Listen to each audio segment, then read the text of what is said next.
So Robert Osborne, host of Turner Classic Movies and prominent Oscar historian, has a new book, 80 Years of the Oscar, and currently hosting a series of movies focusing on Oscar nominees and Oscar winners on Turner Classic Movies. Mrs. Robinson, you're trying to seduce me. Robert, thanks for joining us. My pleasure. Obviously, you know, we're just days away from the Oscars now, so that's on everybody's mind. Just some great performances this year. I don't know, you know, you've been watching this longer than I have. It seems like we've got some really tight races. Yes, they are. And I think that's really great because, you know, there are a lot of people speculating that maybe certain people were snubbed or didn't get on the list, like Clint Eastwood, Cate Blanchett, The Dark Knight for Best Picture. But I really don't think, excuse me, I don't think they were really snubbed as much as the fact that there's just so much good competition this year that there's not a slot for everybody. Because I look at that list and I say, well, you know, who would I take off to put on Clint Eastwood? Who would I take off to put on Cate Blanchett? And I think all those nominees are really strong ones. So I think it's a great year. It's also a year in which movies that were nominated for the top categories are all movies that I kind of wanted to go see. It wasn't an effort. The only one I had trouble to go see was The Wrestler.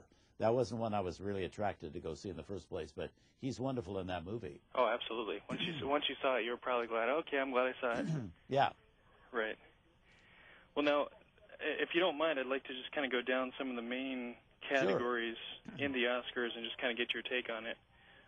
Starting with the Best Actor category. Best Actor category, I think they're all very strong. I think the big surprise among the nominees was Richard Jenkins.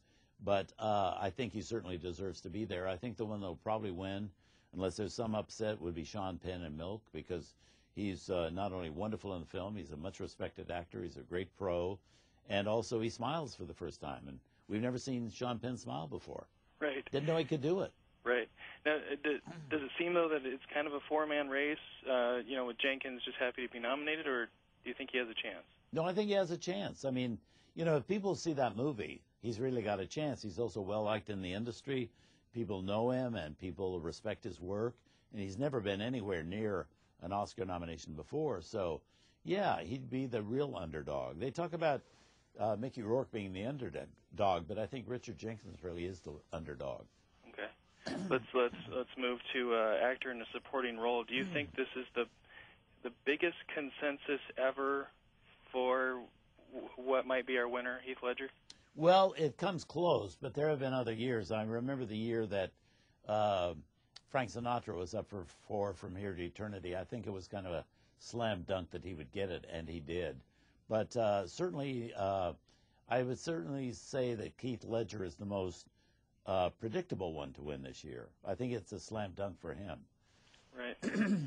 Now, moving on to actress in a leading role, is this a two-person race with Streep and Winslet, or do you think someone else might have a chance here? I would say that it's probably going to be Kate Winslet for the reader. I would say if there's an upset, it would not be Meryl Streep, but it would be Melissa Leo. People, if the voters watch the DVD that they're sent, now the actors saw it, so they voted the nomination. That's why she got nominated. But if all the cinematographers, if the film editors, if all those people, before they vote, and they vote on everything on that final ballot, if they see Melissa Leo, it's kind of really going to be hers because she is so good in that movie. The question is whether or not they will see it. So that could be the upset if people do see it. It happened with actually years ago when everybody thought the winner would probably be Tom Cruise in Born on the 4th of July. Mm-hmm. Nobody wanted to see My Left Foot because it didn't sound appealing. It sounded kind of grim. It's too serious and everything. But they all watched it before making the ballot, marking the ballot. And who won? Daniel Day-Lewis, because it was a movie that overwhelmed everybody, and the performance did. So that could also happen this year to Melissa Leo. Right, right.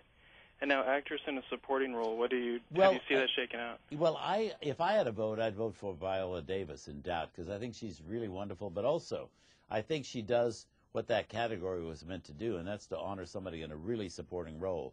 And this is a wonderful actress who has two scenes, playing the mother of a boy who may have been abused by a priest. And she is so great. You know this woman inside and out from those two scenes. And it's not any any spectacular acting she does. She just does it simply, but so poignantly that I think that is really why that category was invented. But I think the winner probably will be Penelope Cruz. Not that she's not wonderful, because she is, but it's a little bigger part. It's maybe a more spectacular part. But I think she'll probably win, and she deserves an Oscar because she's terrific in that film. Right. All right. Now let's go to the one that I'm kind of having a hard time making my own picks on is director. It seems kind of wide open this year. Yeah, it does seem wide open. Except I think Danny Boyle probably will get it for Slumdog Millionaire, whether or not the film does. I kind of hope the film doesn't. Now, this is really prejudice on my part, but I loved the movie. I thought it was really entertaining. I was one of the ones going around telling everybody, you got to see Slumdog Millionaire. Right. But I don't think it's a great film. I think it's a really entertaining film, which is a greatness of its own, I realize, but it doesn't have the stature that I like to think of as an Oscar film. I'm not sure it's a film that's going to be around and loved 20 years down the pike, because we still love Casablanca and Lawrence of Arabia and, Gigi and so many of the films that have won the Oscar. So if I had a vote, I would think I'd vote for Curious Case of Benjamin Button, because I think it does have that kind of that durability and that stature, and it's a wonderful movie to see right now.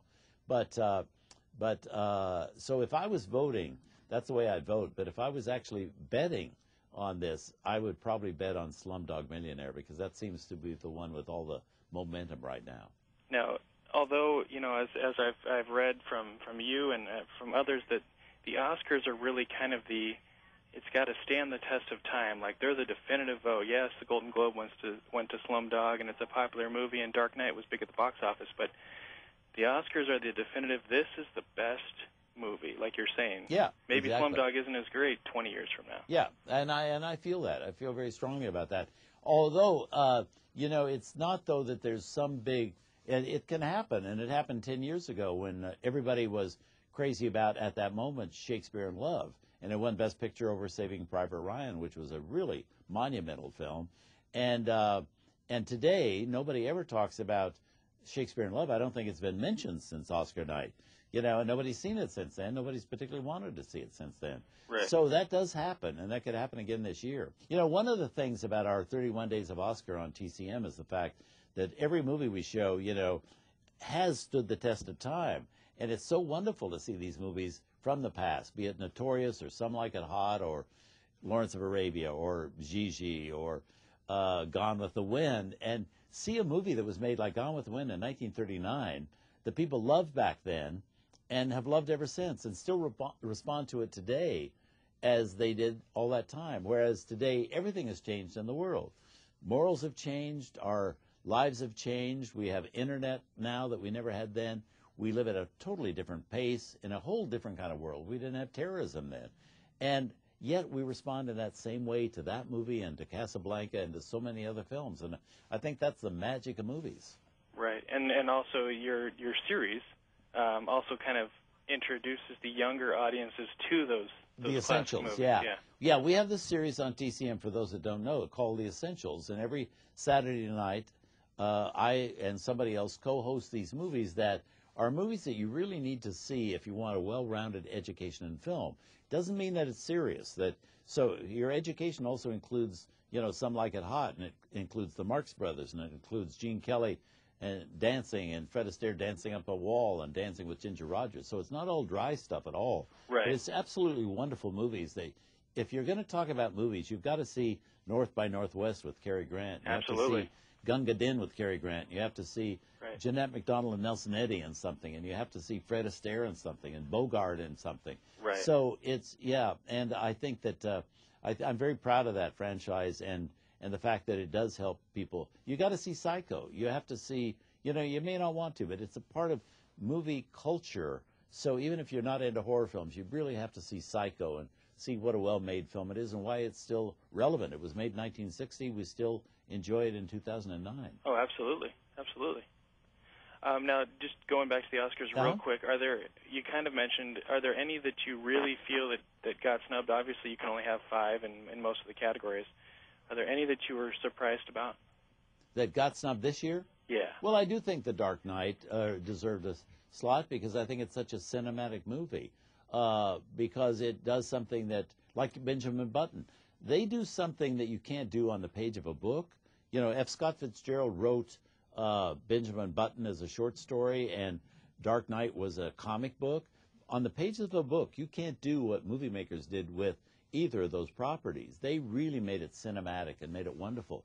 But I don't think it was snubbed. I think it was like it was up there, and I'm sure it came in number 6 or number 7. Right. But if it was on the list, we'd be sitting right now saying, wait a minute, why does Slumdog Millionaire? Don't people like popular movies? Right. Why didn't it get in there? Or if we'd say, why didn't Frost Nixon get in? That's a great movie. Why didn't Milk get in? That's a great movie. So I don't think that it was snubbed. I think it was just a year of great riches, and I think we're the beneficiaries of all of that. Right. Well, one last question on that point. Do you think that 2008 ranks as one of the better years recently in movies? I think it's one of the better years recently, and I'll tell you basically why is there's variety in there. We have a lot of different kind of films. All those films are so different, and they have different messages. And if you figure in things like Wall-E, that's up for Best Animated Feature and all that, I mean, that's a great mix of movies. Absolutely. And Dark Knight does get in there by virtue of Heath Ledger's nomination, so that's certainly part of the Academy process. So I think, yeah, this has been a pretty good year because, you know, so often you go to the movies, you see trailers, and every trailer looks like the last movie you just saw the trailer of. Right. Some car is blowing up and a bridge is blowing up and somebody's, you know, got it's on a mission somewhere. And, you know, I love to have the chance to see different kinds of movies. If I'm in the mood to see a comedy, I'd like to have a good comedy, not just a gross comedy, but something that's really sophisticated and entertaining. Sometimes I'd like to go see something that's just a melodrama or something, you know, a Western. And I love it when there's variety attached. Well, Robert, thanks for talking to us. Thank I know, you know, you got a busy schedule, and good luck. Keep up with Thank your you. work. And, Thanks for your time. And good job on the book. Thank you. All right.